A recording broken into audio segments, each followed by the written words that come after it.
Hi guys, welcome to Miranda Heart to Heart YouTube channel. I want to pose a question for you. Are you connected with yourself? How many of you would say automatically yes? Matter of fact, if I ask you, are you truly connected with yourself?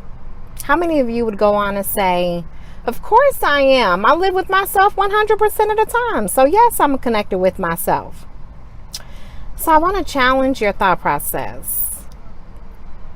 Do you know what makes you happy? Do you know what makes you sad? Do you know what brings about different types of emotions? When you are faced with different situations, do you take time to think about the situation before you respond? Or do you just immediately respond despite what's going on? So, say for instance, you're at the grocery store, you're at the checkout line, and someone decides to cut in front of you. And then that person decides to not only cut in front of you, but then just start talking smack, just talking crazy to you. How do you react?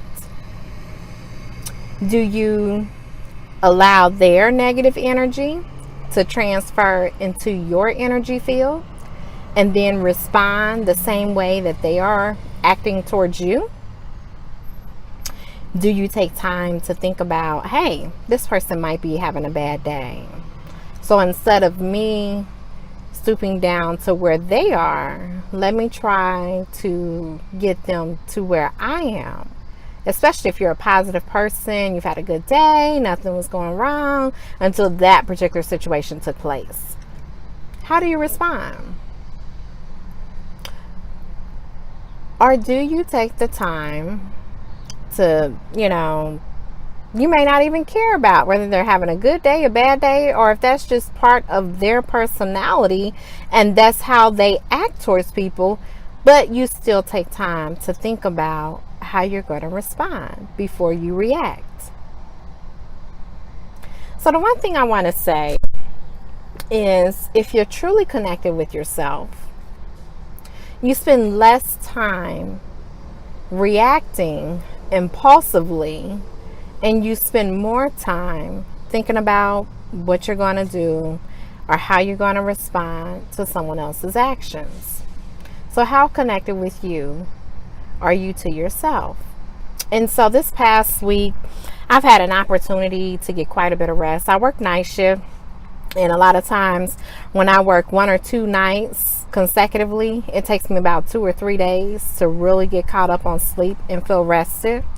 And one thing I really appreciated about this week was I spent a lot of time just simply in the peacefulness and quietness of my house and just spending time with me. I spend time reflecting. There's times when I laugh at myself, reminiscing on different situations, just different things, and just will come out the blue and just be laughing. Then there's times when I reminisce on things that might not be so pleasant and brings me to tears. I have found that you are your own cleanser. Yes, it's good to seek help. It's very good to seek advice or counseling or anything of that nature. But if you really take some time to just spend with you by yourself, you will realize that you can be your own emotional cleanser. You're just spending some time simply with you can be very therapeutic to your life. So when I ask you again the question, are you connected with yourself? Are you really in tune with your emotions? What makes you angry? What makes you happy? What makes you sad? What makes you resentful? Have you ever been in a period where you felt rebellious? Like, what brings about the different emotions that we can have? And how do you respond? And are you in control of your emotions? If someone is not having a good day and they want to transfer that negative energy to you, and if you're a positive person, are you able to control how you respond, or do you respond impulsively? And so the one thing I just want to highly encourage you with this video is just spending some time with yourself. It is so therapeutic to spend some time simply with you and getting to know you.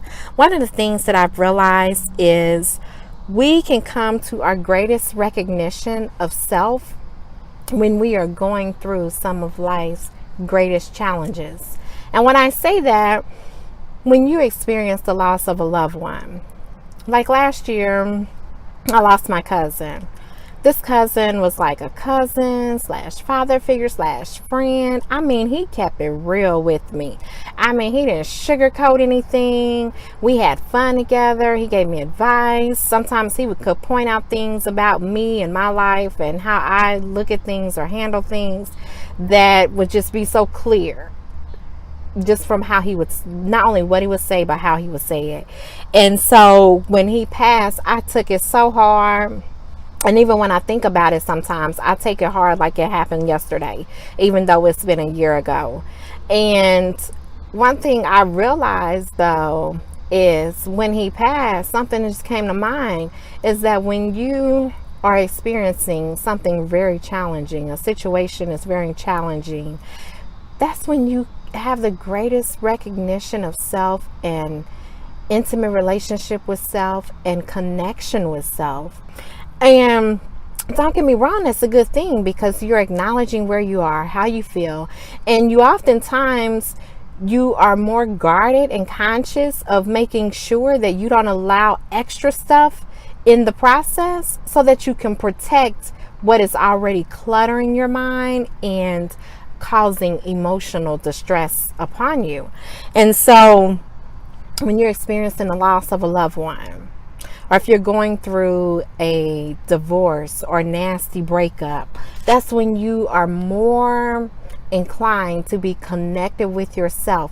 How many of you, like me, especially the nights that I work, my memory is not that great. I'm very forgetful because I'm very tired. So, like, you can't even remember sometimes what you wore last week or what happened last week.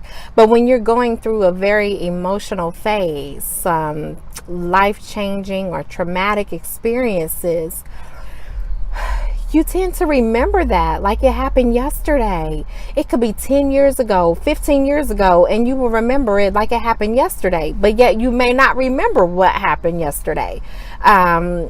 And then there's other times where the emotional distress, the anxiety or depression kicks in, and you may not remember the event vividly, but you do remember a lot of it because you were more inclined to be in tune and emotionally connected with yourself at the deepest level that you can be.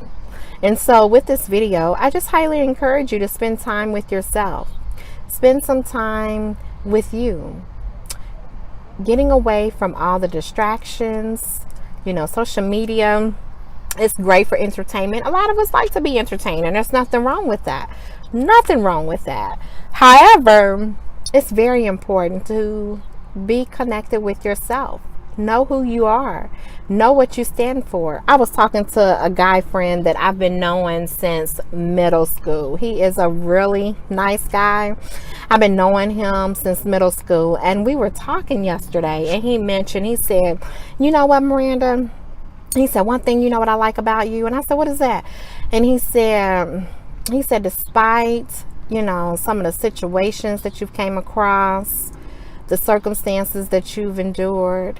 He said, despite the changes in time, despite being on social media, he said, despite being a mother and sometimes a single mother, he said, you never once allowed that to change who you are. He said, I've been knowing you since middle school, and you have been consistent. He said, he was like, he said, you have been consistent in remaining the nice, the sweet, the genuine, the caring person that you are. He said, you've been consistent with that the entire time that I've known you. He said, you have not changed. You have not allowed life to change you. He said, basically, he was telling me I haven't allowed life to harden me.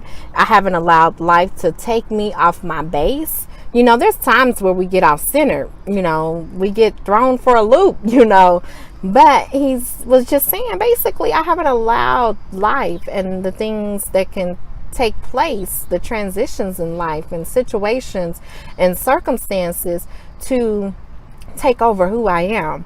And the older that I get, the more I realize how grounded I am in who I am as a person and what I stand for, what I represent, what I'm willing to tolerate and what I'm not willing to tolerate. And even during the times where, you know what, hey, I've had times where I've had fun with my friends and my family, so now I want some me time.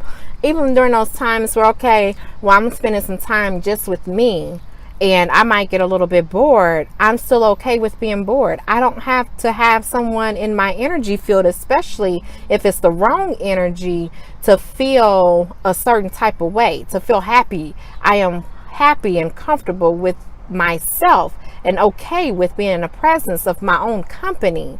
And so I just want to highly encourage you guys to really take time to spend with yourself. Be connected with yourself. Know what are your triggers to make you respond and react a certain way. We cannot control what other people do to us at times. We don't know when someone's going to flip the script and just flip out and act crazy.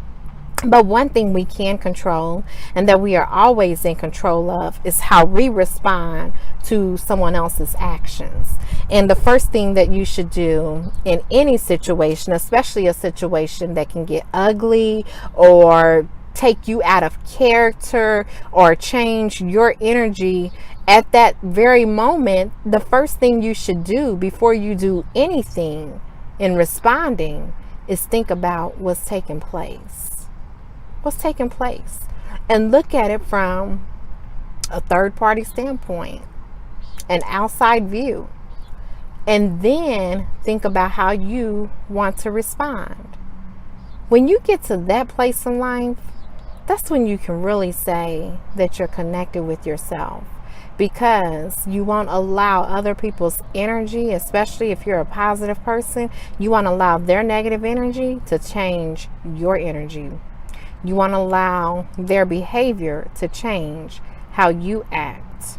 So, if you like the content in this video, go ahead and hit that like button. Share it on your social media. And subscribe if you have not already to Miranda Heart to Heart. Until the next video, love yourselves and love each other. Take care. Bye.